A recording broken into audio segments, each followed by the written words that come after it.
Ofitti amanamummaa. Qorannoon hedduu akka agarsiisutti namoonni ofitti amanamummaa ol'aanaa qaban galma guddaa kaa'uudhaan galma gahuu danda'u. Akkasumas rakkoon cimaan yoo isaan qunnames saffisaan kufaatii irraa dandamatanii iddoo jalqaba turanii fi achii olitti deebi'uu danda'u. Mee yeroo tokko ufumaa of gaafadhu, osoo ofitti amanamummaan kan kee kan hin raafamne ta'ee maal galmaan gahuu dandeetta turte?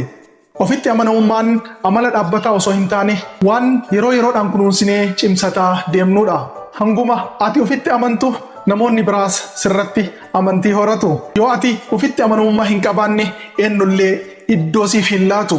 Ofitti amanamummaa qabaachuun nama mudaa hin qabne ta'uu osoo hin taane hanqina keetiif furmaata laataa, cimina kan kee cimsataa, muuxannoo kan kee irraa barataa guddachuudha. Yoomillee taanaan kan ati irraanfachuu hin qabne gaafa dandeettii keessoo keetiitti amanuu eegaltu maalummaa kan kee kan hanga